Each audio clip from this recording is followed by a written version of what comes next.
says, no, this isn't the right way to do this. But God acquiesces, and in the end of chapter 8, there in verse 19, my title heading says, the Lord grants Israel's request. And then in chapter 9, what happens? Okay, yeah. So Saul is chosen to be king. And that's where Samuel anoints Saul to be king. So, if you think about this, if you're following, in the background we have Samuel. Chapter 1, he's dedicated to God. Chapter 3, he's called by God. Chapter 8, Israel demands a king. And in chapter 9, Saul is chosen by God to be king, and he's anointed by Samuel to be king. Okay?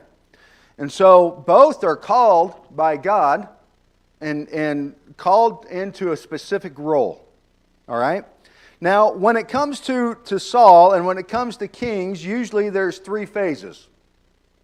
Especially with regards to Saul and King David and so forth. When you flip over again, look at chapter 10. You have, in chapter 10, 2 things happen, and then in chapter 11, 1 thing happens. Chapter 10, the first thing is that Saul's anointed. That's phase 1 of the announcement of Saul becoming king of Israel. So he's anointed.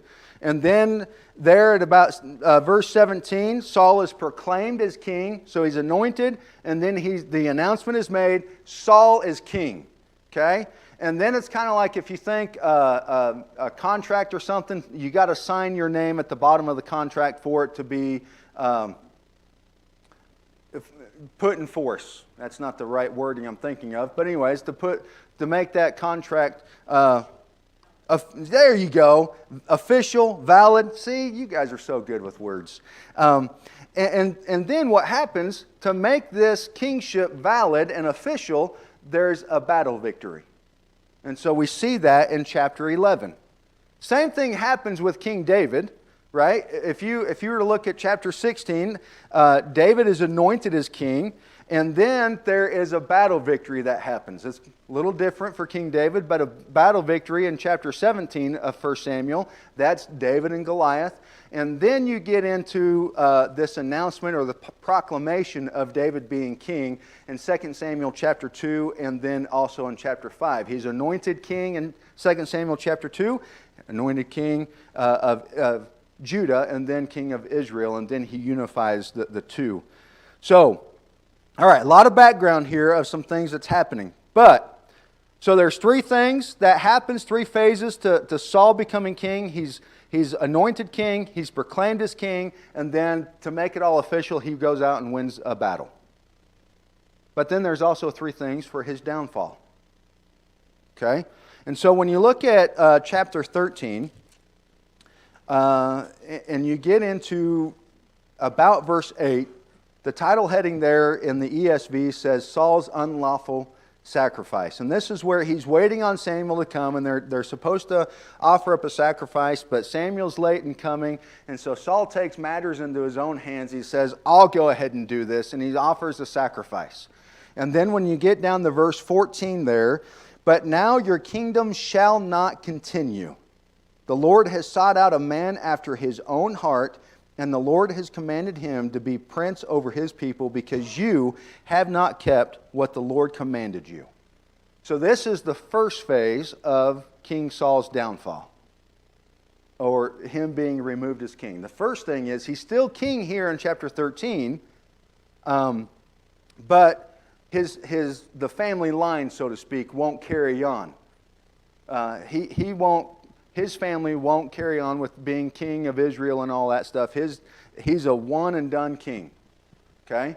And so he still remains king, but the kingship has been taken away from his family. That's the first thing. And now let's get into chapter 15, and we'll cover the other two here momentarily. So let's look at 15. We're talking about strengthening our grip on authority. And we're looking at Saul in terms of a character study of what it looks like when it comes to rebelling against really the ultimate authority, which is God. Okay, and so verse 1, let's read there. We're going to read 1, 2, and 3, and then we'll skip ahead here. And Samuel said to Saul, the Lord sent me to anoint you king over his people, Israel. Now therefore listen to the words of the Lord. Thus says the Lord of hosts, I have noted what Amalek did to Israel in opposing them on the way when they came up out of Egypt.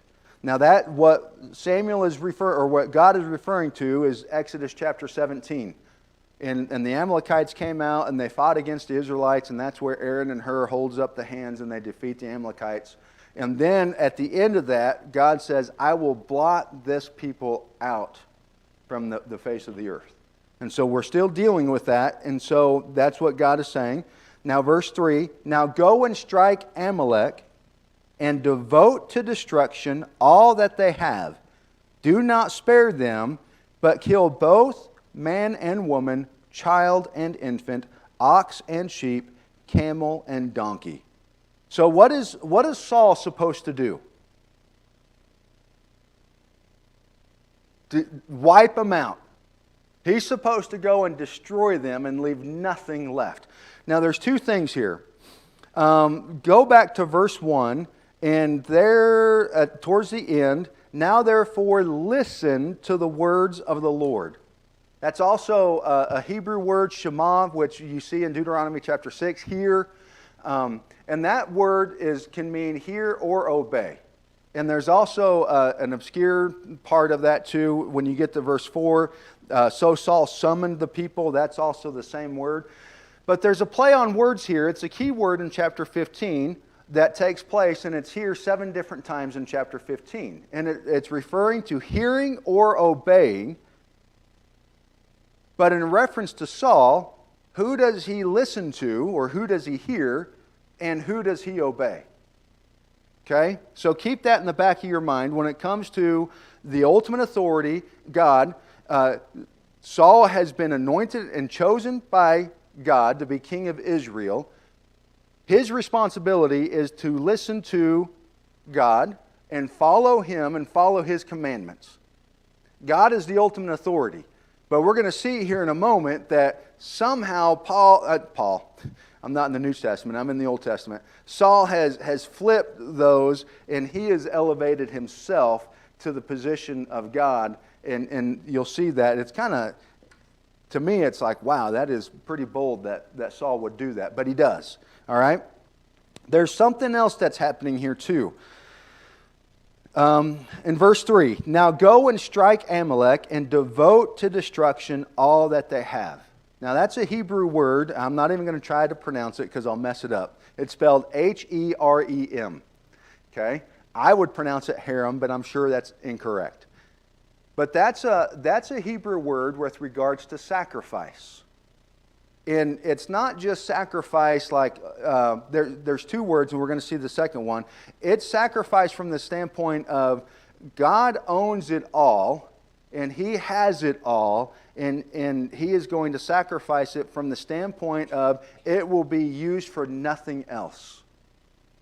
So maybe a way to help us understand this is, I have a home. My wife has a home. I don't. Right? And everything in it is my wife's. It's not my, no. So we have a home. And maybe we say, hey, it's cluttered and we want to clean it up. Everything in it belongs to us. And so now we have to decide, what do we want to get rid of? We want to declutter our house. We own it all. And I can either donate it and let someone else use it, or I can throw it away and it won't be used for anything else. Okay? So think of it in terms of that, hey, God owns it all, and now He's fulfilling a promise that He's made all the way back in Exodus chapter 17. Okay? There's another word for sacrifice here in the end of, we'll get to it here when we get to verse 21. So keep that in mind. God owns it all. And He's making a sacrifice here for to fulfill His promises and other things that are happening here that we don't have time for. So, verse 4, Saul summons the people. He goes out to the city of Amalek and he destroys them. And we get all the way down to verse 7. And Saul defeated the Amalekites from Havilah as far as Shur, which is east of Egypt. Now, the first thing here is defiance against authority for personal gain. Defiance against authority for personal gain or personal desires. And I think of it this way. You have a child and you tell that child, they're in the middle of something, you say, I need you to go do this. Go clean your room or whatever it is. And you leave and you think, okay, they've heard me, they're going to follow through with that, and you leave and you come back and they're still engrossed with whatever it is that they're doing. And what the problem is that they are so engrossed with what they are doing and what they want to do that they neglect to follow what the parent has told them to do, right? Or they may say, well, there's a better way to do this. I'm going to do it this way, only to come back and you say, that's the wrong way to do it, and here's why. You needed to do it this way, because if you do it this way, then here all these other things kind of lay out in place, right? So that's Saul is like a child here. And so he sees something and he's like, well, surely God didn't mean it this way. There's some better things that can take place here. All right, so verse 7, and Saul defeated the Amalekites from Havilah as far as Shur, which is east of Egypt. And he took Agag, the king of the Amalekites, alive, and devoted to destruction all the people with the edge of the sword. But Saul and the people spared Agag, and the best of the sheep, and of the oxen, and of the fattened calves, and the lambs, and all that was good, and would not utterly destroy them. All that was despised and worthless they devoted to destruction. So what does Saul do? Yeah, absolutely. Right off the bat, he disobeyed. He was supposed to go in and wipe everything out. Destroy it all. It's all devoted to destruction. But he doesn't. He spares Agag's life, and he keeps all the good animals, the choicest animals.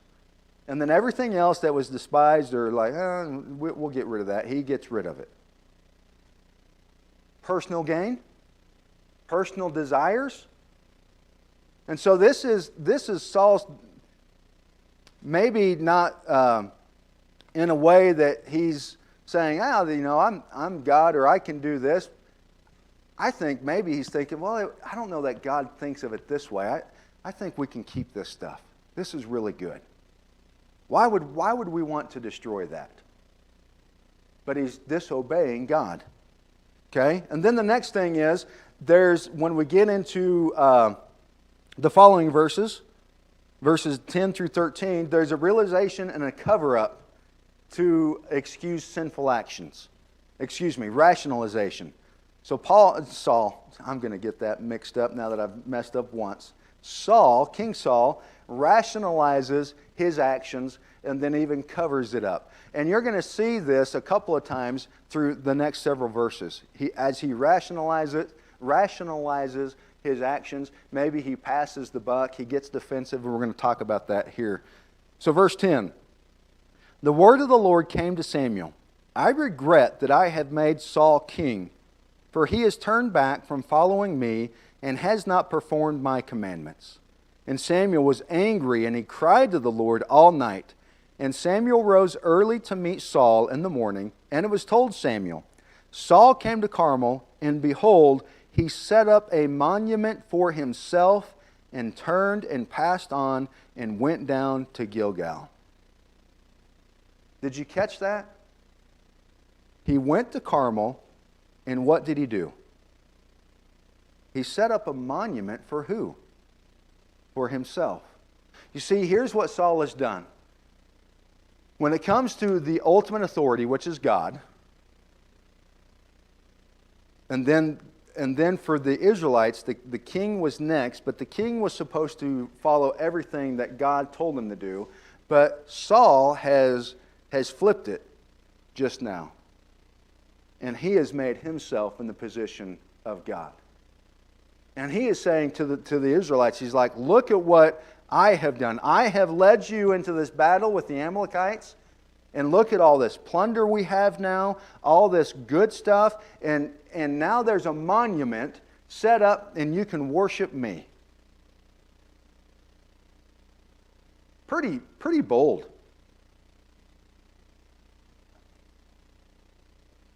That is astonishing to me. And as I think about this, I just want to say Saul is an idiot to do that. And we're going to see this play out, because to me it gets even more awkward as we work through this for Saul, not for me. Okay, verse 14. And Samuel said, verse 13. And Samuel came to Saul, and Saul said to him, now here's the rationalization and the cover-up, okay? Blessed be you to the Lord. I have performed the commandment of the Lord. Did Saul fulfill the commandment of the Lord? No, he didn't, but he partially did. I mean, think about it, right? When you were growing up and you said, hey, mom and dad, or whatever, I'm going to go to so-and-so's house and I'm going to spend the night. Okay, you can do that. And then the next day when you go home, mom or dad, they say, hey, so what'd you do last night? And you say, well, I spent the night at so-and-so's house and we watched a movie and we did this and that. Did you tell them the truth? You sure did, but did you tell them all the other stuff that you did that you know you would get in trouble for? Right? You told half the truth, just not all of it. And that's what Saul's doing here. He's kind of covering up his sinful actions. Hey, we followed through with the commandments. We got rid of all the stuff that we despised and thought was bad. And so we're good. Everything's good. Now, we get into, Samuel confronts this, and now we're going to see Saul, he turns defensive when he's confronted with the truth. Okay? Now, this is all rebellion against authority, especially against the ultimate authority of God. And Samuel said, what then is this bleating of the sheep in my ears and the lowing of the oxen that I hear? And Samuel's mad. Samuel's upset. And Saul said, they have brought them from the Amalekites, for the people spared the best of the sheep and of the oxen to what? To sacrifice to the Lord your God, and the rest we have devoted to destruction. There's that word sacrifice again. But what does Saul do at the very beginning? Does he take responsibility? He passes the buck, doesn't he? He's like, it's them. Yes, Mike.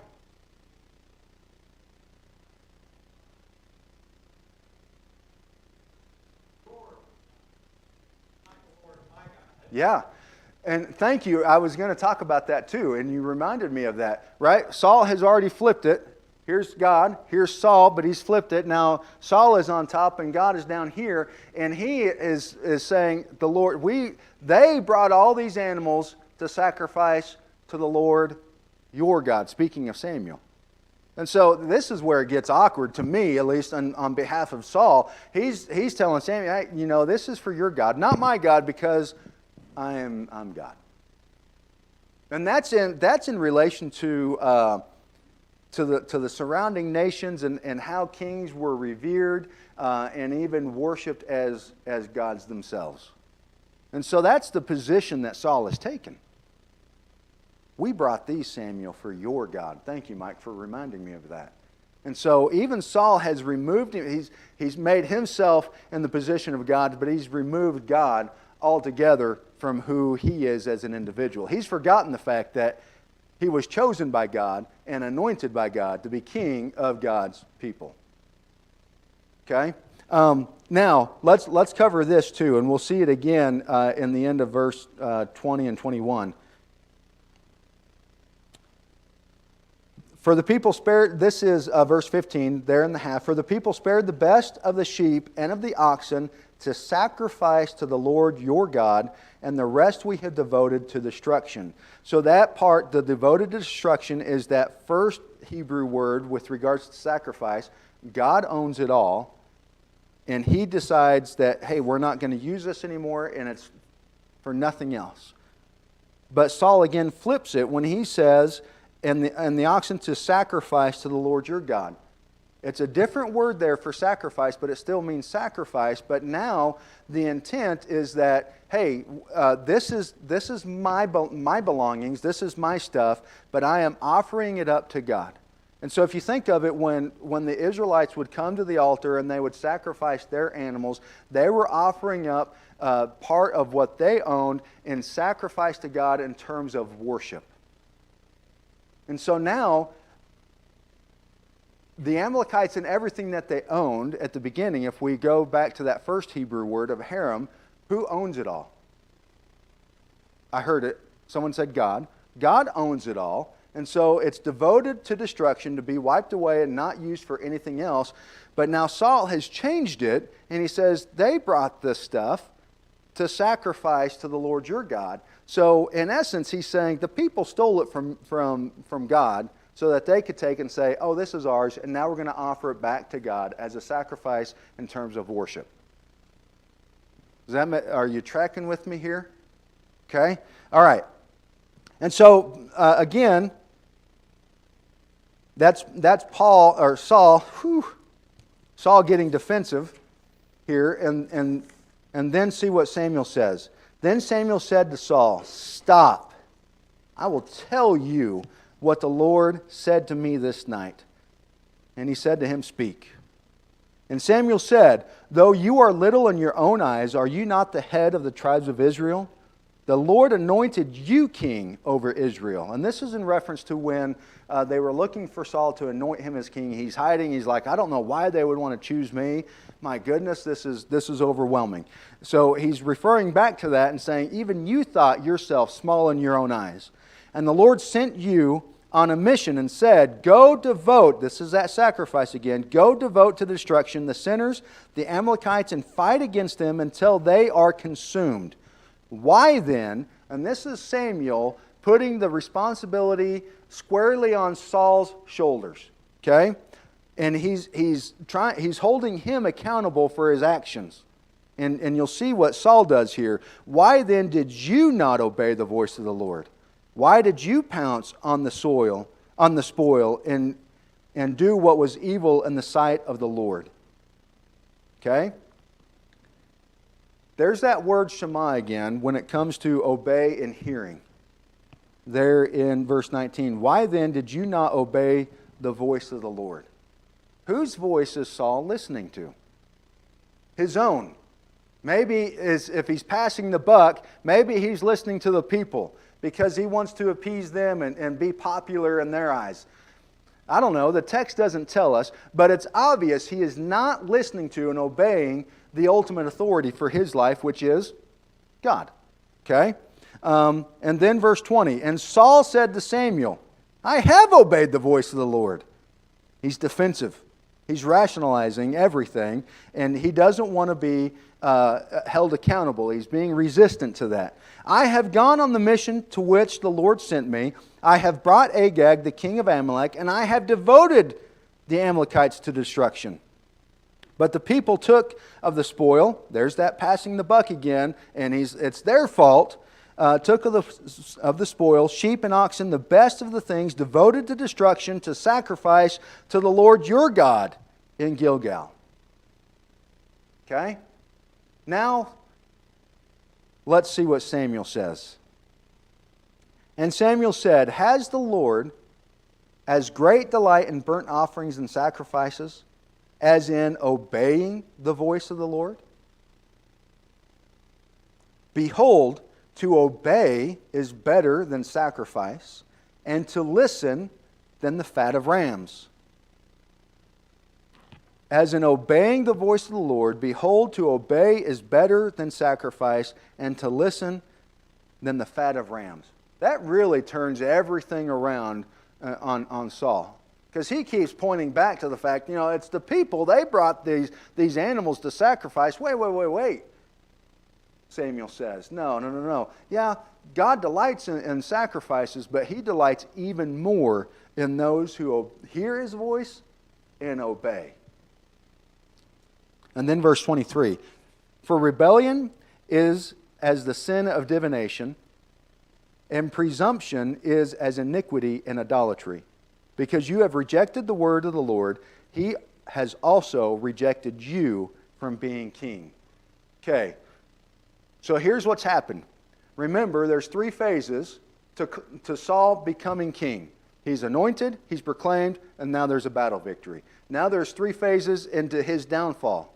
Okay? That first one was that the kingdom was taken, his family line would not continue as the succession of kings go. He's a one-and-done king. And now here's the second thing.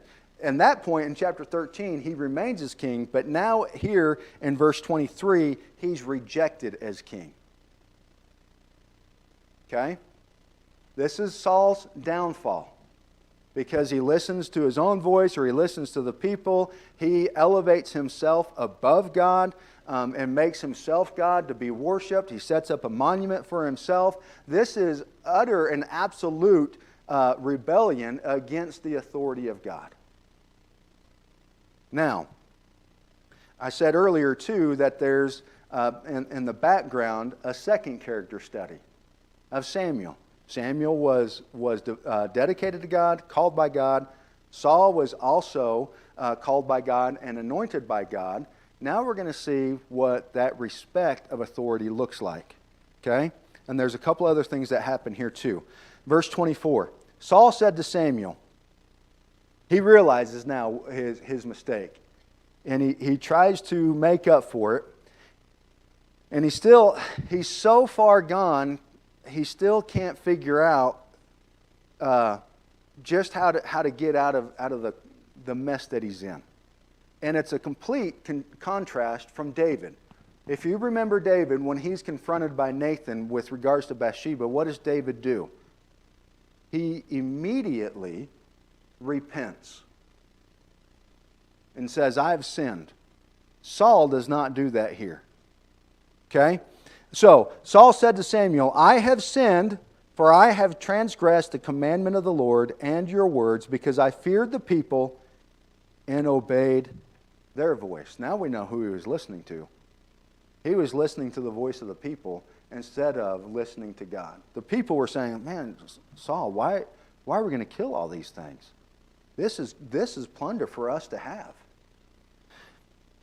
Now therefore, please pardon my sin and return with me that I may bow before the Lord. He wants Samuel to come with him because he thinks that if Samuel's with him, then God will forgive him and God will restore him. This is what Samuel says. And Samuel said to Saul, I will not return with you, for you have rejected the word of the Lord, and the Lord has rejected you from being king over Israel. This is Samuel respecting the authority of God. God has told Saul through Samuel that he is rejected as king.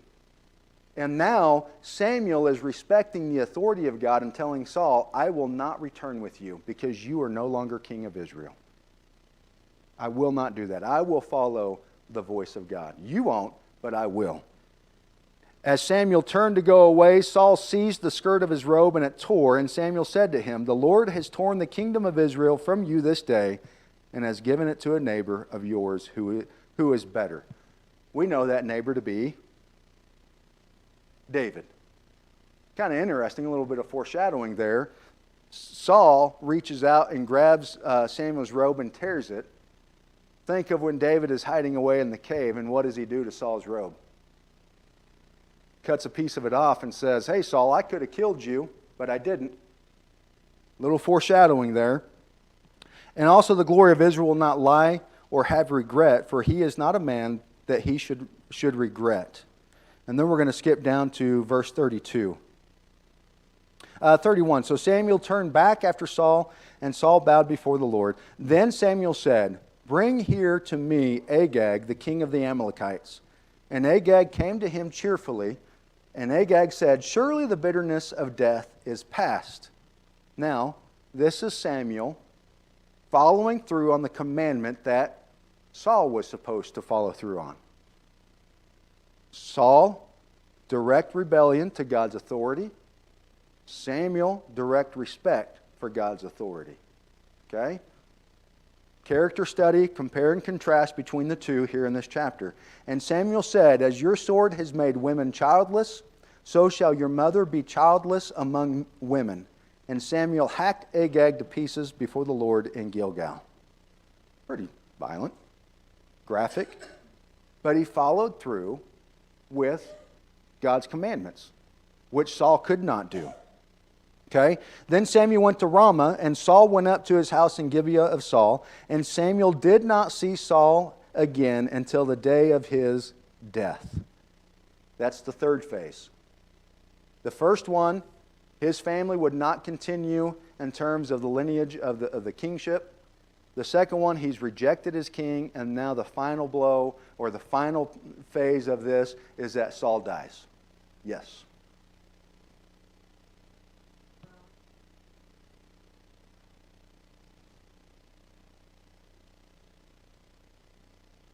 Okay, so the question is, do you think that this is paralleling what could be happening today, people listening to their own voice and not following God? Yes. I can see that, and I would also point back to, history repeats itself. And so we can see that when we choose to follow God's commands in what He is asking us to do, we see the benefits and what happens from that. But also through God's Word, in the case of Saul, when we don't follow God's commands, what happens? And so if we're going to say, this is my ultimate authority because God is the one who has given me His Word to follow, then I would say that this would happen today. Maybe not exactly like this, but it would remain true that if I'm following God, then everything's okay. But if I'm not, then it's not okay. And for me, this is just for me, and you may think of this a little bit differently. I think of it in these terms. At the end of this life, I'm guaranteed that I will die.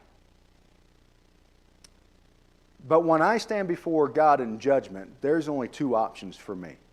It's either going to be heaven or it's going to be hell. Those are the two options. There's no other options. There's nothing else in between or anything like that. And Scripture is very clear about that. And so if I'm following God's commands and striving my best to live out His words in my life, then I am assured that heaven is going to be that option for me. But if I don't, and I don't follow God's commands, no matter how good of a person I may be, then it's hell.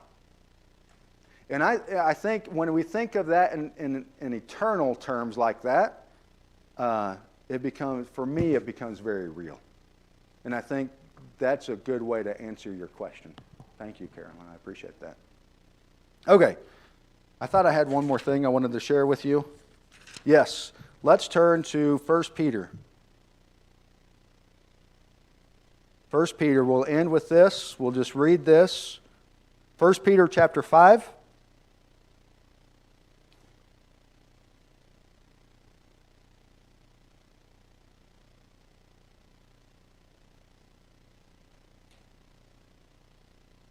I think this goes very well with regards to understanding the ultimate authority and who that is. Okay? And let's read chapter 5, 1 Peter chapter 5, and let's read beginning in verse 5. Likewise, you who are younger, be subject to the elders. Clothe yourselves, all of you, with humility toward one another, for God opposes the proud, but gives grace to the humble. Think Saul was proud? I think so. Verse 6, humble yourselves, therefore, under the mighty hand of God, so that at the proper time He may exalt you. And I think this is a perfect verse for your question, Carolyn. Casting all your anxieties on Him, because He cares for you. And we'll stop with that. Thank you. That is the last class of the quarter for strengthening your grip. And next, you'll see the slide. I saw it when I walked in. Beginning next week is Art in Adam, and it's Judges, going through the Judges. All right. Thank you.